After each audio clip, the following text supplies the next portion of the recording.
Livro As Aparições do Deus da Glória, Pedro Dong, capítulo 3. Tema desta semana: não há quem entenda, não há quem busque a Deus. A civilização pós-dilúvio. Meta de hoje: leitura das páginas 35 a 38. A visão do Evangelho de Deus. Conhecer a grandeza do Evangelho de Deus e o seu conteúdo completo, apresentado no livro de Romanos, pode causar uma reviravolta positiva no viver e destino dos filhos de Deus. Fomos trazidos de volta ao centro do plano eterno de Deus. Ele perdoou nossos pecados quando os confessamos e abrimos o coração crendo na obra redentora de Cristo. Invocamos o seu nome maravilhoso e fomos salvos. Não fomos salvos por sermos boas pessoas, praticantes de obras caridosas e de bom comportamento. Deus nos redimiu e nos resgatou de volta para Ele. Hoje somos filhos seus e temos uma base firme e sólida, não oriunda da nossa própria justiça, mas da de Deus. A justiça do homem é um trapo de imundícia. Isaías 64, 6, parte A. Porém, a justiça do Senhor é firme como uma rocha inabalável. Além da justiça divina, temos a santidade. O conceito de que a santidade trata-se apenas de não ser imoral é incompleta. Não fazer as coisas que são reprováveis pela ética e pela moral dos homens inclui aspectos da santidade, mas não é somente isso. Deus é santo, porque Ele é único. Não há outro igual a Ele. Ele é incomparável. Não há ídolos, homens e padrões de comportamentos melhores e acima do nosso Deus, único e eterno. 1 Timóteo 1,17. Deus é santo porque é distinguido e separado das coisas comuns, e a única maneira de participarmos da sua santidade é termos sua vida e natureza introduzidas e implantadas dentro de nosso ser tripartido, composto de espírito, alma e corpo. A semente da vida divina entrou em nós, e Deus está trabalhando em nosso homem interior, infundindo-nos a sua santidade, a sua vida santa. Enxertado na boa oliveira.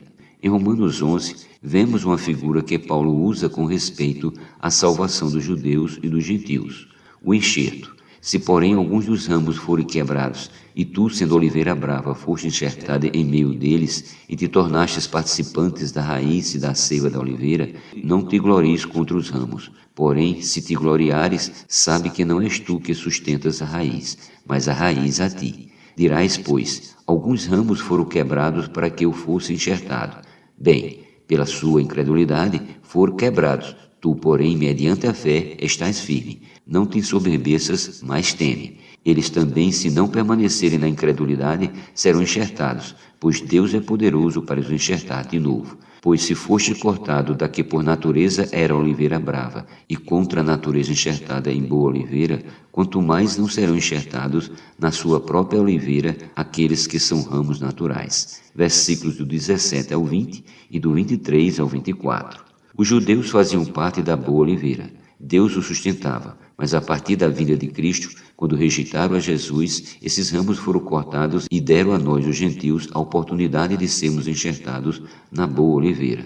Você e eu não somos melhores que os judeus, pelo contrário, pela misericórdia de Deus e pela rejeição dos judeus, Deus nos enxertou na boa oliveira. Éramos todos ramos da oliveira brava, mas Deus está nos transformando mediante esse enxerto na boa oliveira. Hoje participamos da raiz e da seiva dessa oliveira, isto é, da natureza santa de Deus, que está levando essa santidade singular à nossa alma com seus pensamentos, emoções e vontade. Esse é o Evangelho de Deus. Por que não pregamos esse Evangelho maravilhoso com mais ousadia? Por que não anunciá-lo abrindo nossa boca nas ruas, nas praças para nossos parentes, em nosso círculo de amigos e vizinhos? O apóstolo Paulo não se continha com tamanha boa nova. Tenhamos o mesmo espírito desbravador que havia nele. Como abordado no capítulo anterior, temos revelações espirituais que promovem o avanço do Evangelho em toda a terra habitada. Paulo não tinha tamanha oportunidade, mas aproveitou as chances que teve. Não é por falta de instrumentos ou ferramentas de evangelização que não pregamos o Evangelho. Tenhamos um espírito desbravador e levemos o Evangelho de Deus adiante, levantando, estabelecendo e edificando igrejas em todo lugar para as pessoas se refugiarem e serem salvas deste mundo tenebroso e perverso. O chamamento de Abraão, o pai da fé. Em Romanos, no capítulo 4, Paulo fala sobre Abraão, que foi chamado do meio de uma geração totalmente corrompida. Deus o chamou e escolheu para começar algo novo, e a partir dele se abriu uma porta, a da fé. Entramos no reino dos céus pela porta da fé, mas esta foi aberta por Abraão. Não podemos desfrutar do Evangelho sem mencionar Abraão, que se tornou o pai da fé de todos aqueles que creem. Romanos 4:11. A partir do chamamento citado por Paulo, fui estudar o contexto da época de Abraão. Eu entendia que Abraão tinha nascido em um lar cristão, mas Abraão nasceu num lar pagão, num ambiente de idolatria.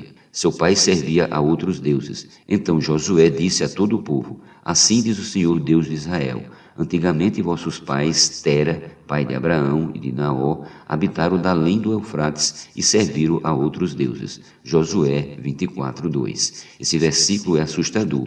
O meu conceito com relação a Abraão mudou. Abraão não nasceu em um lugar em que seus pais adoravam o Deus verdadeiro. Seu pai servia a outros deuses. Ademais, de acordo com registros históricos de livros seculares, o pai de Abraão, Tera, era um fabricante de ídolos. Não é isso algo chocante? Abraão, desde criança, cresceu nesse ambiente caótico do ponto de vista espiritual.